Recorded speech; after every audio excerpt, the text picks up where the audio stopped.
नमस्कार दोस्तों। अब हम कोशिका चक्र और कोशिका विभाजन में आगे पढ़ेंगे। इस वीडियो में हम पढ़ेंगे एम प्रावस्था यानी सूत्री विभाजन और सूत्री कोशिका विभाजन का महत्व। एम प्रावस्था क्या है? यह कोशिका चक्र की सर्वाधिक नाटकीय अवस्था होती है, जिसमें कोशिका के सभी घटकों का वृहद पुनर्गठन होता है।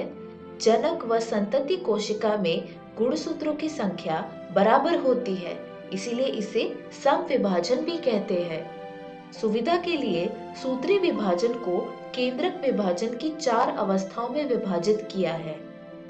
यहाँ यह समझ लेना आवश्यक है कि कोशिका विभाजन एक प्रगतिशील प्रक्रिया है। इसकी विभिन्न अवस्थाएं बीच स्पष्ट रूप में विभाजन करना बहुत मुश्किल है। सूत्री विभाजन को 4 अवस्थाओं में विभाजित किया गया है। पूर्वावस्था यानी प्रोफेज, मध्यावस्था यानी मेटाफेज, पश्चावस्था यानी एनाफेज और अंत्यावस्था यानी टीलोफेज। पूर्वावस्था अंतरावस्था की एस व G2 अवस्था के बाद पूर्वावस्था सूत्री विभाजन का पहला पड़ाव है। एस व G2 अवस्था में डीएनए के नए सूत्र बन तो जाते हैं, लेकिन आपस में गुथे होने के कारण स्पष्ट नहीं होते। गुणसूत्रीय पदार्थ के संघनन का प्रारंभ ही पूर्वावस्था की पहचान होती है। गुणसूत्रीय संघनन की प्रक्रिया के दौरान ही गुणसूत्रीय द्रव्य स्पष्ट होने लगते हैं। तारक केंद्र जिनका अंतरावस्था की एस प्रावस्था के दौरान ही द्विगुण हुआ था, अब कोशिका के विपरीत ध्रुवों की ओर चलना प्रारंभ करते हैं। पूर्वावस्था के पूर्ण होने के दौरान जो महत्वपूर्ण घटनाएं होती है, उनकी निम्न विशेषताएं हैं।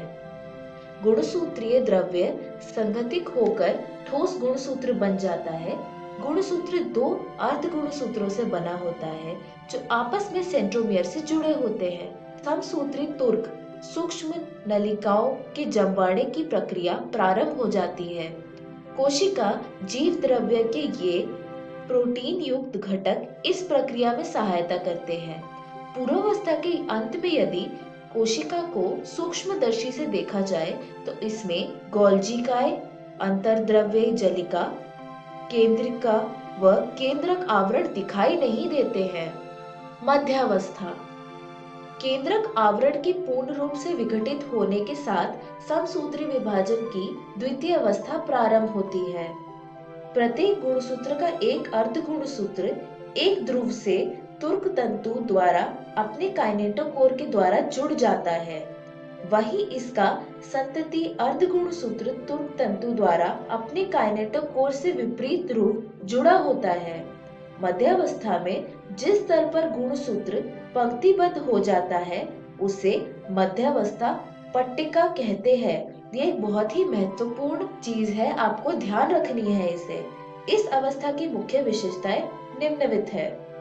तुर्क तंतु गुणसूत्र की काइनेटोकोर से जुड़े रहते हैं और गुणसूत्र मध्य रेखा की ओर जाकर मध्यावस्था पट्टिका पर पंक्तिबद्ध होकर ध्रुवों से तुर्क तंतु से जुड़ जाते हैं।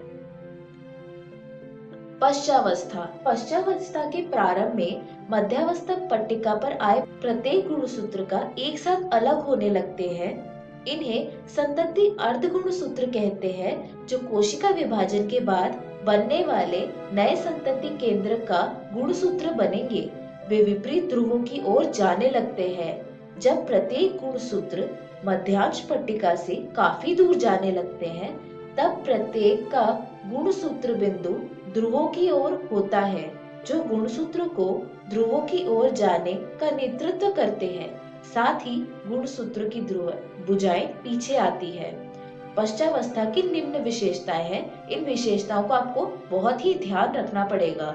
गुणसूत्र बिंदु विखंडित होते हैं और अर्ध गुणसूत्र अलग होने लगते हैं। अर्ध गुणसूत्र विपरीत ध्रुवों की ओर जाने लगते हैं। अंत्यावस्था सूत्री विभाजन की अंतिम अवस्था के प्रारंभ में अंत्यावस्था गुणसूत्र, जो क्रमानुसार अपने ध्रुवों में चले गए हैं, असंगठित होकर अपने संपूर्णता को खो देते हैं। एकल गुणसूत्र दिखाई नहीं देते हैं, व अर्ध गुणसूत्र द्रव्य दोनों ध्रुवों की तरफ एक समूह के रूप में एकत्रित होते हैं। इस अवस्था की कुछ मुख्य घटनाएं निम्नलिखित है। गुणसूत्र विपरीत ध्रुवों की ओर एकत्रित हो जाते हैं और इनकी पृथक पहचान समाप्त हो जाती है। गुणसूत्र समूह के चारों तरफ केंद्रक झिल्ली का निर्माण हो जाता है। केंद्रिका, गोल्जिकाएं व अंतर्द्रव्य जालिका का पूर्ण निर्माण हो जाता है। अब हम पढ़ते हैं कोशिका द्रव्य विभाजन यानी साइटोकाइनेसिस।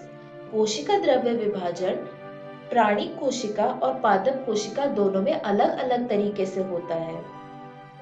पादप कोशिकाएं जो अपेक्षाकृत अप्रसारणीय कोशिका भित्ति से घिरी होती है, अतः इसमें कोशिका द्रव्य विभाजन दूसरी भिन्न प्रक्रियाओं द्वारा संपन्न होता है। पादप कोशिकाओं में नई कोशिका भित्ति निर्माण कोशिका के केंद्र से शुरू होकर बाहर की ओर पूर्व स्थित पार्श्व कोशिका भित्ति से जुड़ जाता है। नई कोशिका भित्ति निर्माण एक साधारण पूर्वगामी रचना से प्रारंभ होता है जिसे कोशिका पट्टिका कहते हैं, जो दो सन्निकट कोशिकाओं की भित्तियों के बीच मध्य पट्टिका को दर्शाती है। प्राणी कोशिका का विभाजन जीव द्रव्य कला में एक खांच बनने से संपन्न होता है। खांचों के लगातार गहरे होने व अंत में केंद्र में आपस में मिलने से कोशिका का कोशिका द्रव्य दो भागों में बंट जाता है और इस तरह प्राणी कोशिकाओं का विभाजन पूरा होता है। सूत्री कोशिका विभाजन का महत्व। सूत्री विभाजन या मध्यवर्तीय विभाजन केवल द्विगुणित कोशिकाओं में होता है। यद्यपि कुछ निम्न श्रेणी के पादप व सामाजिक कीटों में अगुणित कोशिकाएं भी सूत्री विभाजन द्वारा विभाजित होती है। सूत्री विभाजन एक प्राणी के जीवन में क्या महत्व है, इसको समझना काफी आवश्यक है। इस विभाजन से बनने वाली द्विगुणिक संतति कोशिकाएं साधारणतः समान आनुवंशिक अवयव वाली होती है। बहुकोशिकीय जीवधारियों में वृद्धि सूत्री विभाजन के कारण होता है। कोशिका वृद्धि के परिमाण स्वरूप केंद्रक व कोशिका द्रव्य के बीच का अनुपात अव्यवस्थित है। इसीलिए यह आवश्यक हो जाता है कि कोशिका विभाजित होकर केंद्रक कोशिका द्रव्य अनुपात को बनाए रखे। सूत्री विभाजन का एक महत्व योगदान ये भी है कि इसके द्वारा कोशिका की मरम्मत होती है। जब भी आपको चोट लगती है तब आपने देखा होगा कि किस तरह जख्म भर जाता है, वो सिर्फ सूत्री कोशिका विभाजन के द्वारा ही होता है।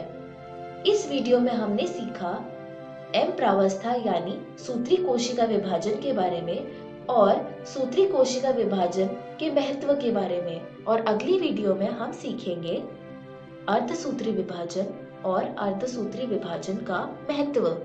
धन्यवाद।